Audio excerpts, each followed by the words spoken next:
Hello class 10th students, this is date 4th of June 2020। Chemistry start हो गया है। Chemistry का पहला चैप्टर है chemical reactions and equations, class 10th science का, उसी का लेक्चर नंबर 1 है। लास्ट वीडियोस के कमेंट सेक्शन में पूछा गया था कि कौन सा चैप्टर अब नेक्स्ट स्टार्ट किया जाए पॉलिनोमियल खत्म होने के बाद, तो ज्यादातर बच्चों ने केमिस्ट्री चैप्टर 1 बोला। कुछ लोगों ने बोला कि 2 महीने के क्लास में जरूर केमिस्ट्री का चैप्टर 1 बच्चे पढ़ लिए होंगे तो पहले चैप्टर 2 पढ़ा दिया जाए, बट ट्यूशन इस तरह से नहीं होता है। आपको जिन्होंने पढ़ लिया अच्छी बात है, रिवाइज कर लीजिए, जिन्होंने नहीं पढ़ा फिर से पढ़ लीजिए। हम लोग लाइन बाय लाइन चलेंगे, है ना। इसके बाद मैथ्स का एक और चैप्टर करके उसके बाद बायोलॉजी का एक चैप्टर कर लेंगे, तो ऐसे मोटा मोटी तौर पर हम लोग जो है थोड़ा बहुत रेडी हो जाएंगे। तो केमिस्ट्री का चैप्टर स्टार्ट करते समय एक चीज याद कर लेंगे, इसमें बहुत बच्चे मेरे पास क्लास 9 10th में पहले से भी पढ़ चुके हैं। केमिस्ट्री और बायोलॉजी जब आप लोग पढ़े 9 10th क्लास का, तो उसमें आपको एनसीईआरटी का लैंग्वेज को जो है वो प्रीफर करना है। प्रीफर क्या बोलोगे, मतलब वही पढ़ना ही है, ठीक है।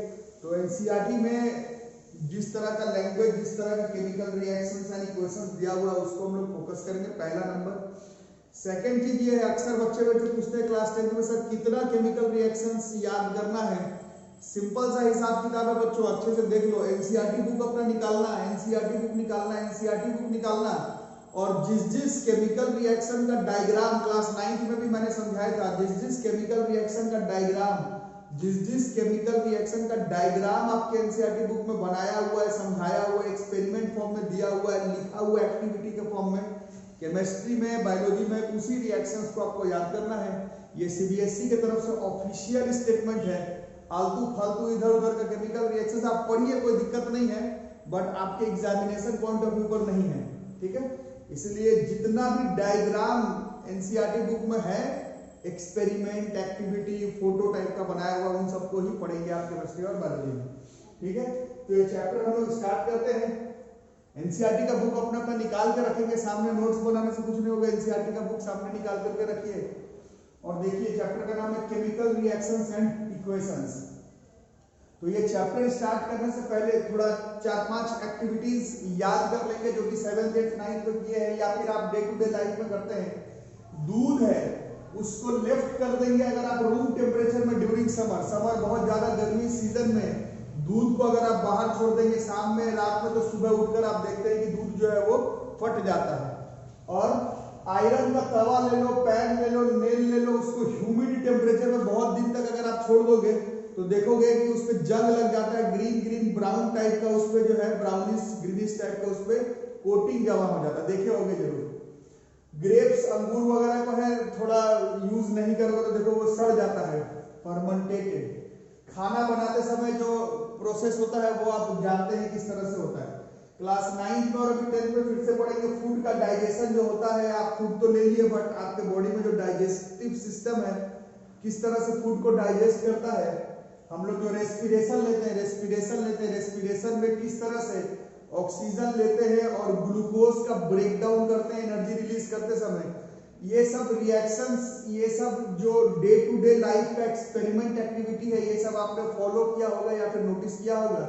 तो क्या देख रहे हैं, we observe the nature and identity of the initial substance have change. शुरुआत में जैसे था, पहले दूध था, गर्म में छोड़ दिया वो फट गया, अंगूर था वो सड़ गया, फिर खाना जो है उसको जब आप लाए थे सब्जी को अलग तरह का था, जब खाना पक के आप खाए तो उसका जो है वो फॉर्म चेंज हो गया।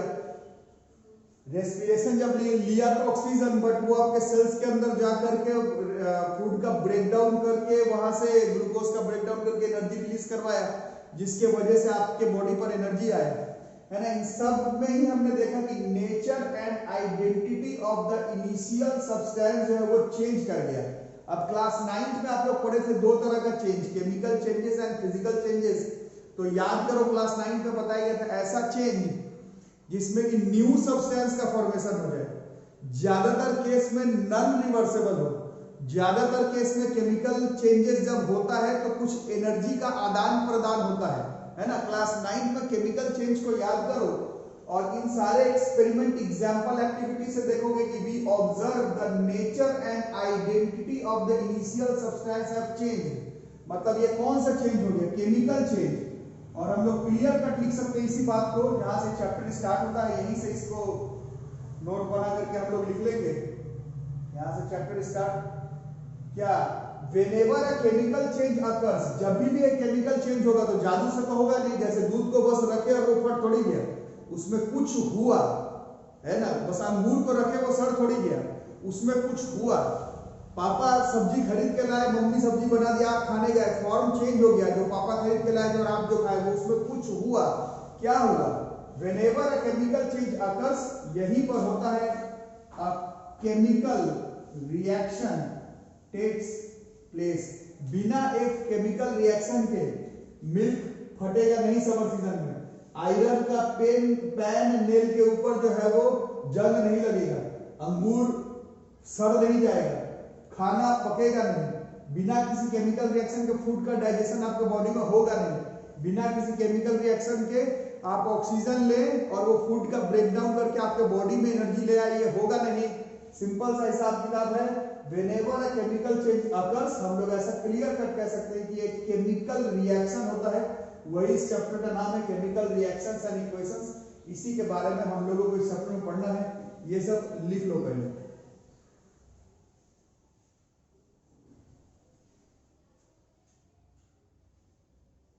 ये तो पिछले 6 मिनट में हमने सीखा कि केमिकल चेंज जादू से नहीं होगा, केमिकल चेंज होने के लिए कुछ होगा, कुछ होगा, कुछ होगा, कुछ होगा। वो जो कुछ है उस कुछ को ही हम लोग कहते हैं केमिकल रिएक्शन। तो डेफिनेशन लिखेंगे अब हम लोग, लिखो chemical reaction a process in which, screenshot खींच के मत रखना, ट्यूशन कॉपी नोट्स बनाओ, जब भी आओगे क्लास में नोट्स चेक किया जाएगा, नहीं होगा घर भेज दिया जाएगा। A process in which one or more substances, इसी को हम लोग कहते हैं reactants, are converted to one or more different substances, जिसको कि हम लोग कहते हैं प्रोडक्ट्स। ठीक है, अब सब्सटेंस क्या है? केमिस्ट्री में हम लोग क्लास 9 में पढ़ रहे, substances are either chemical elements और कंपाउंड्स। ठीक है, आगे अब केमिकल रिएक्शन में होता क्या है, तो यही तो केमिस्ट्री का भी एक्चुअली में डेफिनेशन है। A chemical reaction rearranges the constituent atoms of the reactants. Chemical reaction में प्रोसेस इन्वॉल्व होता है, एनर्जी का आदान प्रदान होता है, केमिकल चेंज होता है, जिसके वजह से जो रिएक्टेंट के एटम्स जो है वो रीअरेंज कर जाते हैं। Rearranges the constituent atoms of the reactants to create different substances as products. ठीक है, अब जनरली जब भी एक केमिकल रिएक्शन होगा तो आप देखेंगे केमिकल रिएक्शन होने के बाद या तो स्टेट चेंज होगा, लेकर के चले थे सॉलिड सब्सटेंस, कुछ बन गया, लिक्विड फॉर्म में आ गया, गैसियस स्टेट में चला गया। कलर चेंज होते हुए आपको दिखेगा केमिकल रिएक्शन में, बहुत सारे केमिकल रिएक्शन में आप देखेंगे कि शुरुआत किसी और कलर से किया था, रिएक्शन खत्म होने तक पूरा जो कलर है सिस्टम का वो चेंज हो गया। फिर गैस निकलते हुए आपको केमिकल रिएक्शन में दिख सकता है, ये मोस्ट कॉमन ऑब्जर्वेशन है ना। टेम्परेचर हो सकता है पूरे सिस्टम का, उस केमिकल रिएक्शन के होने के बाद आपको लगेगा कि टेम्परेचर जो है उस केमिकल रिएक्शन का चेंज हो गया, या फिर आपको लगेगा कि रिएक्शन खत्म होने के बाद कुछ चीज इनसोल्यूबल रहा, रिएक्शन हो गया बट जो चीज बना, प्रोडक्ट बना वो इनसोल्यूबल रहा और वो पाउडर्ड फॉर्म में लिक्विड सॉल्वेंट के नीचे जाकर के जमा होते हुए भी आपको दिख सकता है। बहुत सारे केमिकल रिएक्शन में दिखता है, उसको हम लोग प्रेसिपिटेट कहते हैं। इसके बारे में फिर से दोबारा से इस चैप्टर में पढ़ना है, बट ये क्लियर कट रखेंगे कि केमिकल रिएक्शन होते समय जनरली या तो स्टेट चेंज हो जाता है रिएक्टेंट से प्रोडक्ट जाते समय, या फिर कलर का चेंजेस दिखता है, या फिर गैस इवॉल्व होते हुए दिखे, टेम्परेचर हो सकता है सिस्टम का चेंज हो जाए, प्रेसिपिटेट का फॉर्मेशन हो सकता है। एक प्रोसेस है जिसमें कि वन और मोर सब्सटेंसेस, जिसको कि रिएक्टेंट कहते हैं, उसी को कन्वर्ट किया जाता है डिफरेंट सब्सटेंसेस में, जिसको कि प्रोडक्ट कहते हैं। अलग-अलग सब्सटेंस का होगा नहीं, केमिस्ट्री में substances are either chemical elements और कंपाउंड्स, और होगा क्या केमिकल रिएक्शन में सिर्फ कंस्टिट्यूएंट जो एटम्स है रिएक्टेंट के, उसी का रीअरेंजमेंट होकर के प्रोडक्ट बनेगा जो कि डिफरेंट सब्सटेंसेस होगा। और पिछले मतलब थोड़ी देर पहले बताया गया कि क्योंकि ये केमिकल चेंज है, तो केमिकल चेंज में जो सब्सटेंस बनता है वो न्यू प्रॉपर्टी शो करता हुआ सब्सटेंस होता है। डिफरेंट सब्सटेंस का मतलब यही हो गया कि आप जो चीज बना वो जिस चीज से बना उसका प्रॉपर्टी जो है रिजेंबल नहीं करेगा, तो इतना कुछ केमिकल रिएक्शन में हो सकता है।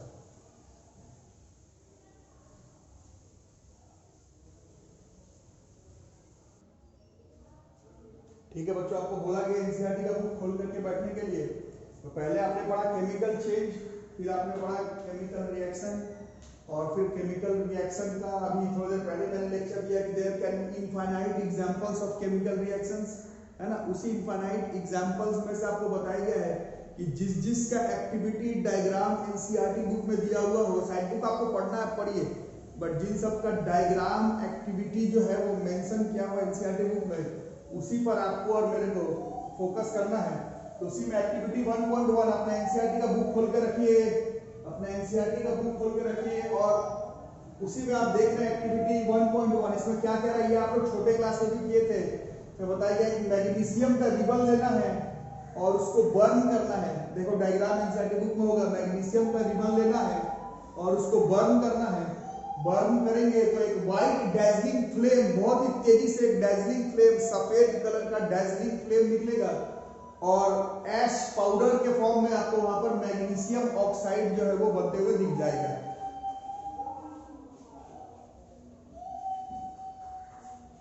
ठीक है, तो ये एग्जांपल है केमिकल रिएक्शन का। कैसे क्या क्या बोला गया था, केमिकल रिएक्शन होने के लिए कुछ केमिकल चेंजेस होना चाहिए। तो यहाँ पर केमिकल चेंज हुआ, लेकर के चले थे रिबन और बन गया ऐश, लेकर के रिबन चले थे बन गया पाउडर। तो ये केमिकल चेंज हो गया, आप उस पाउडर से दोबारा रिबन नहीं बना सकते।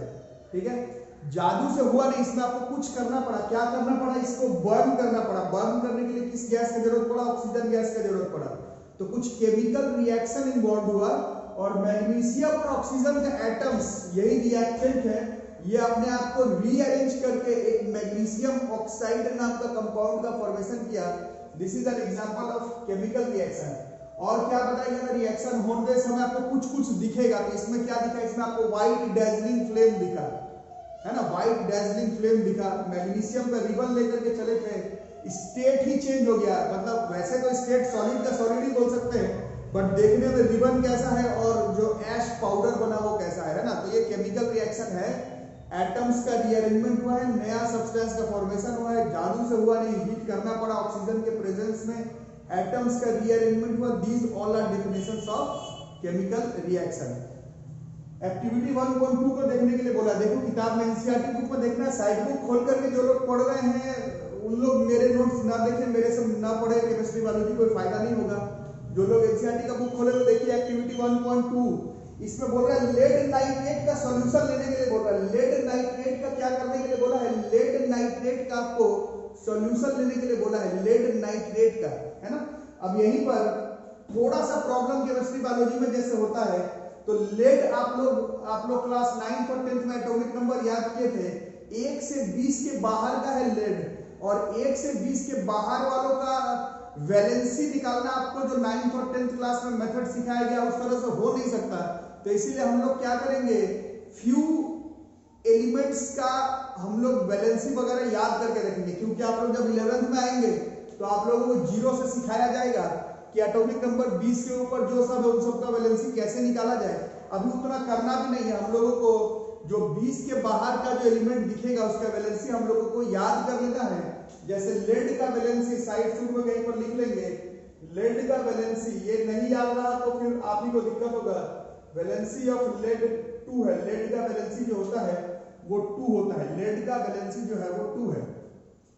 तो लेड नाइट्रेट लेना है, क्लास 9th में आप लोग पढ़े थे लेड की वैलेंसी 2, और nitrate is a polyatomic ion, इसका वैलेंसी 1 था। क्लास 9th में आप लोगों को पढ़ाया गया था। क्रिस क्रॉस करेंगे तो सब्सटेंस बन जाएगा PbNO3 का होल ट्वाइस, और बोला गया है इसका सॉल्यूशन लेने के लिए। अब कुछ नहीं लिखा हुआ मतलब वो सॉल्यूशन वाटर में लेना है ना। तो यहाँ पर एक्वस ऐसा करके हम लोग लिख ले रहे हैं, किसी भी लिक्विड में लिया हुआ हो, वो पता नहीं किस में लिया हुआ होगा, बट हम लोग टू भी क्या बोलते हैं उसको, ऐसे फेयर रखने के लिए नहीं भी लिखना तो चलेगा, बगल में एक्वस लिख करके रखेंगे। तो लेड नाइट्रेट का सॉल्यूशन है, इसको एक्वस फॉर्म में लिखते हैं। एस से सॉल्यूशन मत लिख देना, एस से सॉलिड होता है ना। तो एक क्यू से लिख करके रखेंगे सॉल्यूशन, लेड नाइट्रेट का सॉल्यूशन लिए, और उसमें पोटेशियम आयोडाइड डाल दिए, पोटेशियम आयोडाइड, ये भी उसी में एक्वस फॉर्म में ही डाल देना है, ठीक है। तो लेड नाइट्रेट है और पोटेशियम आयोडाइड है, इन दोनों का जब केमिकल रिएक्शन इन्वॉल्व होगा तो आप देखेंगे रिएक्शन खत्म हो जाने के बाद एक पाउडर फॉर्म में येलो कलर का पाउडर सब्सटेंस रिएक्शन खत्म हो जाने के बाद नीचे सेटल डाउन हो जाएगा, नीचे उस रिएक्शन के सेटल डाउन हो जाएगा, वो शो करेगा कि वो जो नया सब्सटेंस बना वो डिसॉल्व नहीं हो पाया। ये तो दोनों रिएक्टेंट तो डिसॉल्व हो रहा था, ये दोनों रिएक्टेंट तो डिसॉल्व हो रहा था जिस भी सॉल्यूशन मतलब वाटर के सॉल्यूशन के साथ बनाया हुआ है, लेकिन वो जो बना, जो एक आपको रिएक्शन खत्म हो जाने के बाद खुद दिखेगा कि येलो कलर का पाउडर सब्सटेंस नीचे जाकर के सेटल डाउन होते हुए दिखेगा, इसी को हम लोग प्रेसिपिटेट कहते हैं। इस केस में जो प्रेसिपिटेट बनेगा वो लेड आयोडाइड बनेगा, लेड की वैलेंसी 2, आयोडीन की वैलेंसी 1, क्रिस क्रॉस करेंगे तो ये लेड आयोडाइड बनेगा। और ये सॉलिड फॉर्म में लिखने का मतलब ही यही होगा कि ये उसमें डिसॉल्व नहीं किया, डिसॉल्व नहीं करने का मतलब वो नीचे जाकर के सेटल डाउन हो गया। और इसका कलर एकदम याद करना है, ये आता है बोर्ड के एग्जामिनेशन में, और साथ में पोटेशियम नाइट्रेट बन गया, ठीक है। ये एक्टिविटी आपका 1.2 है, ये केमिकल रिएक्शन का एग्जांपल है क्योंकि हमने तो एक पाउडर लिया था व्हाइट कलर का, लेड नाइट्रेट पोटेशियम आयोडाइड, ऐसा व्हाइट कलर का पाउडर फॉर्म है, या फिर कलरलेस क्रिस्टल मान सकते हैं। ये कलरलेस क्रिस्टल होता है, ये व्हाइट कलर का जनरली पाउडर होता है, इन दोनों को केमिकली रिएक्ट करवाए, बट बना क्या, तो एक येलो कलर का पाउडर नीचे आपको डिकम्पोज नहीं, नीचे जो वो सेटल डाउन होते हुए दिख रहा है। तो these are examples of chemical reactions, जिसमें आप देखें क्या हुआ, एटम्स का रीअरेंजमेंट हुआ, एक न्यू सब्सटेंस बना, स्टेट चेंज कर गया, प्रेसिपिटेट का फॉर्मेशन हो गया, कलर आपको याद करना होगा। तो ये एग्जांपल हो गया केमिकल रिएक्शन का, ठीक है। अब इसी में आप लोग अच्छा आगे देखेंगे, पहले एक्टिविटी 1.3 को देख लेते हैं। एक्टिविटी 1.3 को देखो, एनसीईआरटी बुक में देखो, इसमें बोला है जिंक का ग्रेनुअल्स लेने के लिए, ग्रेनुअल्स का मतलब छोटा छोटा जिंक ले लेना है, दाना जिसको कहते हैं दाना, जिंक का ग्रेनुअल्स लेना है, और उसमें dilute H2SO4 sulphuric acid, dilute form में बिल्कुल पानी ज्यादा मिलाया हुआ डाइल्यूट सल्फ्यूरिक एसिड डाल देना है। एक बीकर में डायग्राम भी बनाया हुआ है किताब में, और बोला है उस बीकर को बाहर से छू करके देखो, उस बीकर को जैसे ही थोड़ी देर के बाद बाहर से छू करके देखोगे तो तुमको लगेगा कि वो जो बीकर है वो गर्म हो गया। शुरुआत में बीकर गर्म नहीं था, जिंक ग्रेनुअल्स था, उसमें H2SO4 डाल दिए, पर थोड़ी देर के बाद बीकर जो है वो आपको गर्म दिखेगा। इतना ही नहीं, क्योंकि ये डाइल्यूट H2SO4 है, मतलब इसमें पानी ढेर सारा अमाउंट में दिया हुआ था, उस पानी में से ही आपको बहुत ही तेजी से आपको ऊपर की तरफ ब्रिस्क एफर्वेसेंस दिखेगा। ब्रिस्क एफर्वेसेंस का मतलब होता है रैपिड और विगरस इवोल्यूशन ऑफ गैस। एक गैस बाहर जाते हुए दिखेगा, वो गैस जो है वो हाइड्रोजन गैस होगा। क्लास 9th में पढ़ाया गया था, 10th में दोबारा लिखवाया जाएगा, बट क्लास 9th में पढ़ाया गया था कि वो हाइड्रोजन गैस ही है। उसको चेक करने के लिए बगल में बर्निंग कैंडल लेकर के जाओगे तो वहां पर पॉप साउंड, पट पट पट पट पट टाइप का आवाज होगा, वो शो करेगा कि जो गैस इवॉल्व हुआ वो हाइड्रोजन गैस है। अभी हम लोग जो टॉपिक पढ़ रहे हैं उसमें उतना चेक करने का जरूरत नहीं, अभी तो बस एग्जांपल लिख रहे थे, है ना। तो वहां पर एक गैस बहुत तेजी से बाहर निकलेगा और जिंक सल्फेट का फॉर्मेशन हो जाएगा। तो ये भी केमिकल रिएक्शन का एग्जांपल है, क्योंकि हमने लिया क्या था, बस दाना लिया था जिंक का, उसमें डाला H2SO4 ढेर सारा पानी के साथ, थोड़े देर के बाद वो पूरा बीकर ही गर्म हो गया। थोड़े देर के बाद आपको बहुत तेजी से गैस बाहर जाते हुए दिखेगा, उस गैस पर बर्निंग कैंडल ले जाएंगे तो पट पट का आवाज सुनाई देने लगेगा। तो यहाँ पर क्या हुआ, कुछ तो हुआ, वो जो कुछ हुआ जिसके वजह से जिंक और सल्फ्यूरिक एसिड का एटम्स अपने आप को रीअरेंजमेंट कर गया और कुछ नया चीज बना दिया। वो जो कुछ है वही केमिकल रिएक्शन है।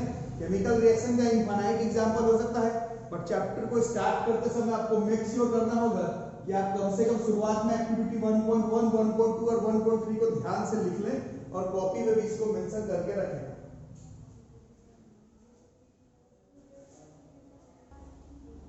ठीक है, तो ये लिखने के बाद अब हम लोग सोचेंगे कि अब थोड़ा ध्यान से सुनना।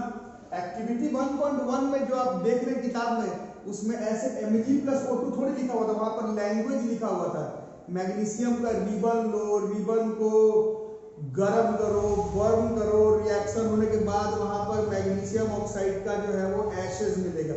सेकंड वाले में भी बोला ऐसे थोड़ी लिखा हुआ PbNO3 का उल्टा, इसमें बोला लेड नाइट्रेट लो, सॉल्यूशन लो, उसमें पोटेशियम आयोडाइड को ऐड करो, थोड़ी देर के बाद देखो क्या मिलेगा, तो आयोड वो प्रेसिपिटेट फॉर्म में मिलेगा।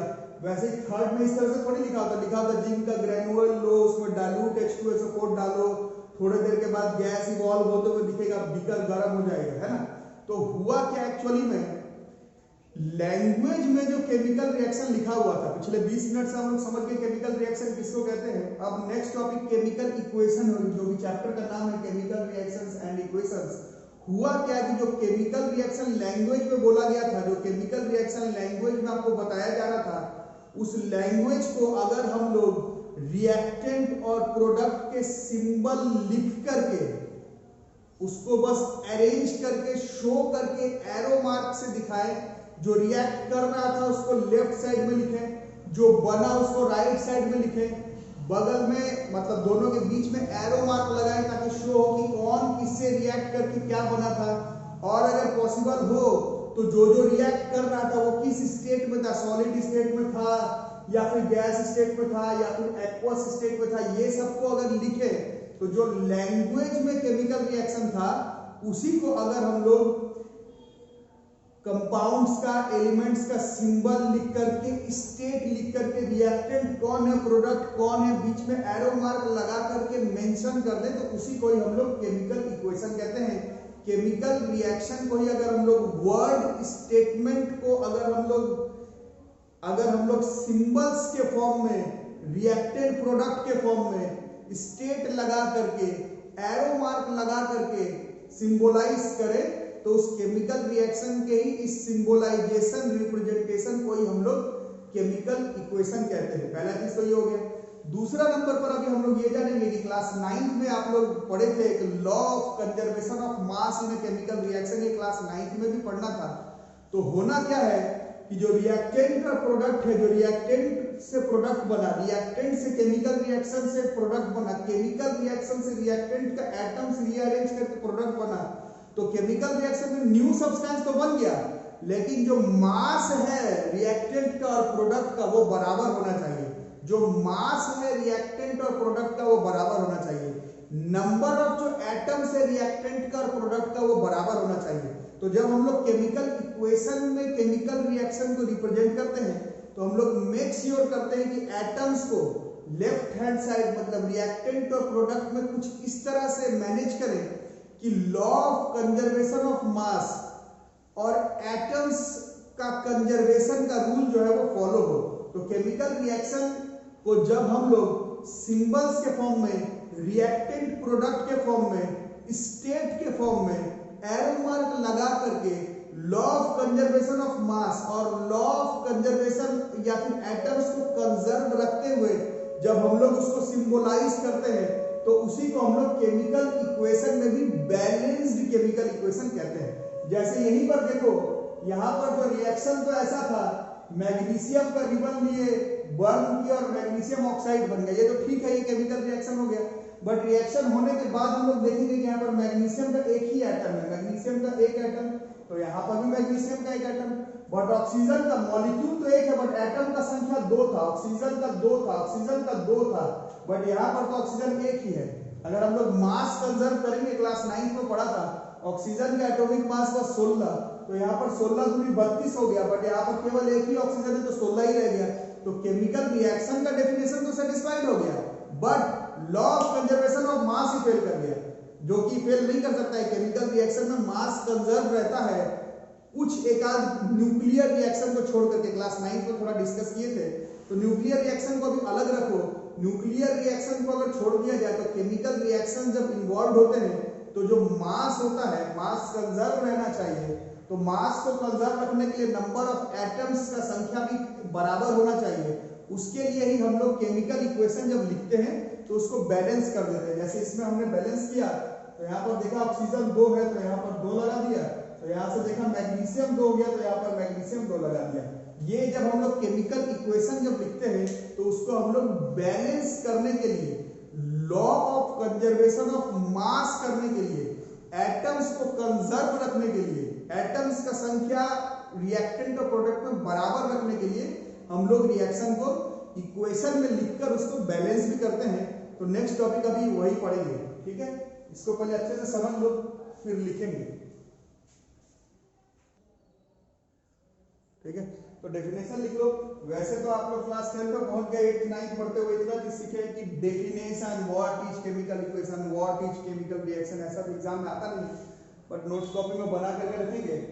केमिकल इक्वेशन इज द लिखते रहो symbolic representation of a chemical reaction है। केमिकल रिएक्शन का सिंबॉलिक रिप्रेजेंटेशन है in the form of symbols and formula where in the reactants entities are given on the left hand side। बाएं तरफ जो है वो reactant को लिखते हैं and product entities और are on the right hand side, ठीक है। प्रोडक्ट को दाहिने तरफ लिखेंगे और रिएक्टेंट को जो है वो बाएं तरफ लिखेंगे और बीच में एरो मार्क का इस्तेमाल करेंगे, ठीक है, जो कि शो करेगा कि रिएक्टेंट कौन है और प्रोडक्ट कौन है। और नोट बना करके इसको लिखोगे to obey the law of conservation of mass, to obey the law of conservation of mass, to obey the law of conservation of mass during chemical reactions, a chemical equation is balanced। chemical reaction को में मास conserve रहे reactant और product के बीच में, इसीलिए हम लोग chemical equation को बैलेंस करते हैं। पिछला 3 एग्जांपल जो लिखवाए गए उन तीनों एग्जांपल में आप देख सकते हैं कि किस तरह से एटम्स को बैलेंस किया गया है, ठीक है। तो आज का पहला लेक्चर यहीं तक रहेगा। कल के लेक्चर में हम लोग सीखेंगे कि आप लोग समझ ही गए, कुछ क्वेश्चंस करके देखेंगे केमिकल इक्वेशन को बैलेंस करने वाला, और एनसीईआरटी के सिलेबस को ही ज्यादातर हम लोग फॉलो करेंगे, ठीक है। वीडियो को आप लोग लाइक नहीं कर रहे हैं, वीडियो को लाइक कर दें और चैनल को सब्सक्राइब नहीं किया तो सब्सक्राइब करके रखें, नोटिफिकेशन बेल आइकन ऑन करके रखें, और जो ऑनलाइन चाहे ऑफलाइन मोड पर पेमेंट कर रहे हैं, अगर क्लास रेगुलर चल रहा है, अगर नोट्स रेगुलर बन रहा है तो अपना पेमेंट जो है वो आप लोग करते रहें। ऑनलाइन मोड पर जो लोग पेमेंट कर रहे हैं वो लोग पेमेंट करने के बाद स्क्रीनशॉट जो है वो मेरे मोबाइल व्हाट्सएप नंबर पर जरूर कर दें, ठीक है। क्योंकि अभी रिस्क है, आप लोग आएंगे ऑफलाइन क्लासेस में, अभी रिस्क है। वी आर ट्राइंग, आप लोग भी ट्राई करिए। अगर सब कुछ समझ में आ ही जा रहा है, ऑनलाइन में नोट्स आपका बन ही जा रहा है, तो अभी भीड़ भाड़ लगा करके रिस्क लेकर के आपको हमको फायदा नहीं है ना। अभी हम लोग थोड़ा सा सेफ्टी बरतेंगे और जितना हो सके ऑनलाइन क्लास करने का ट्राई करेंगे, ठीक है। कल नेक्स्ट लेक्चर आएगा। Thank you.